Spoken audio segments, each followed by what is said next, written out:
Okay, so we've watched a lot of like a proliferation of social revolutions occur that are being marketed virally over the internet, and those um, organized collectives are always like seemingly the same structure, the same facilitators, the same kind of like partisanship, the same strategies. The organizations themselves might have like different names and stuff, but their lingo always matches. They always push sustainable development, which is also another word for Agenda 21. They have a propensity towards demonstrating solidarity with anarchists. And so when they're confronted directly about how they support them, they like to deny that they do that, but they actually do support the anarchists because, I mean, how else are these people getting their money? And we've been able to directly connect Tide's money with many of these facilitators and activistocrats, we like to call them. That's kind of the nickname we gave them. For Occupy, we called them facilitators because these were not real people. They were highly trained. They often came from organizations such as Hollyhock.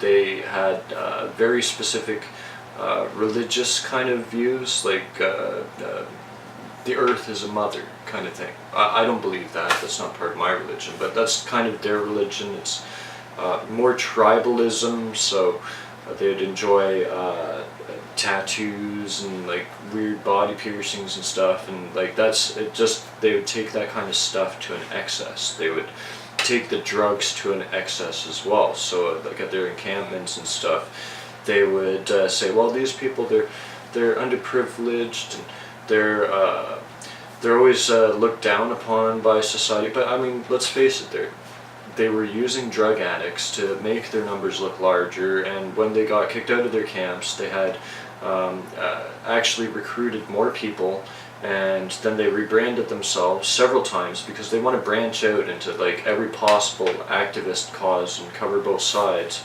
as much as possible. So we see them infiltrating the truth movement, which I mean these are tactics that communists engage in. They want to control the debate. They want to steer people into a one common unitarianistic kind of goal, and it quite literally is a cult. They use the same techniques as the Heaven's Gate. They bang on the drum, they chant, and I mean, there's the element of drugs that we saw in Vancouver, where they were like doing drugs, and I mean here in Victoria, they had inside their tent city, we were cleaning up heroin needles, and almost every single day that we went there, there's somebody hanging around with a 26er of like vodka or whatever, and cops standing around looking at it all, and they wouldn't do anything about it. And that's the most curious thing of all, is that the police,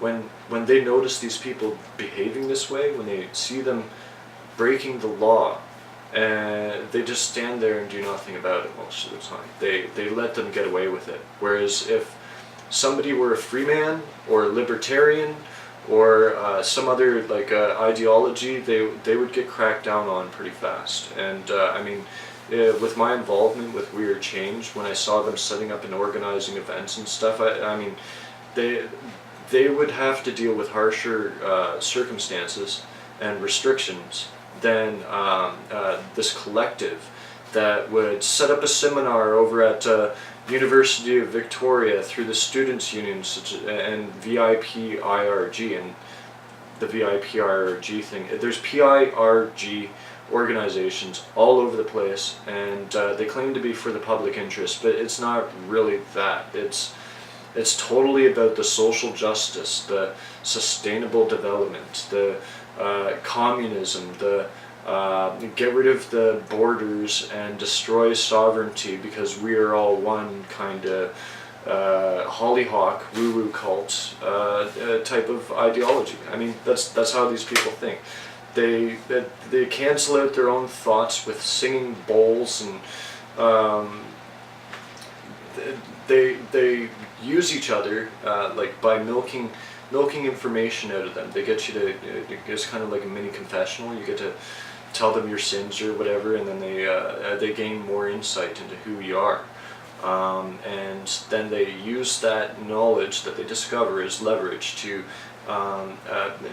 psychologically target individuals who would be useful as tools for them. They're very strategic at what they do.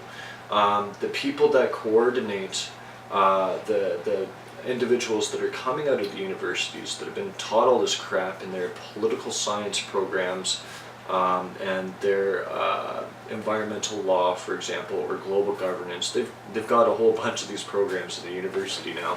It's like that you pay taxes, your tax dollars goes to the government that funds an organization called CIGI, Center for International Governance, which then creates program material that gets disseminated into local universities like UVic, for example. There's also University of Alberta and Ryerson, and quite literally the top universities in Canada.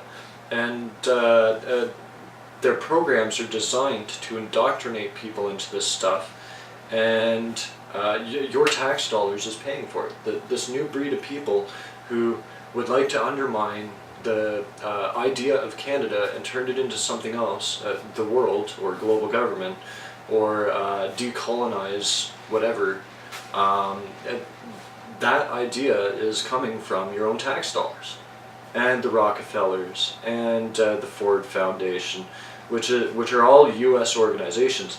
Well, I'm sorry, I would like to have an identity separate from the United States. If you watch the news and you see how they treat people in that country now, how they soil the Constitution, that's because it's the same clique of individuals that are like basically running the government, and they're inside of our government as well. I mean, if you look at David Eby, who pulls all of his legal observers during the Vancouver 2010 Olympics, and it just so happens to be like the exact moment when they're going smashy with the anarchist rioters, right? You can kind of see that there's a pattern there of people on the inside who are just intentionally and willfully turning a blind eye to what's actually going on. So when you look at CSIS, for example, and CSIS is totally underplaying the threat of eco-terrorism, right? And there's countless individuals pointing it out. You know that they actually read the articles because people watch their websites and see actual government addresses showing up as in their visitors list, and you can tell what articles they're reading too. And there's no justification for the downplaying of eco-terrorism because it's a very big thing. It's something that I think has already happened several times in Canada and is going to happen a lot more as these pipelines get built up. The whole idea and concept of what these people are all about is interdependency.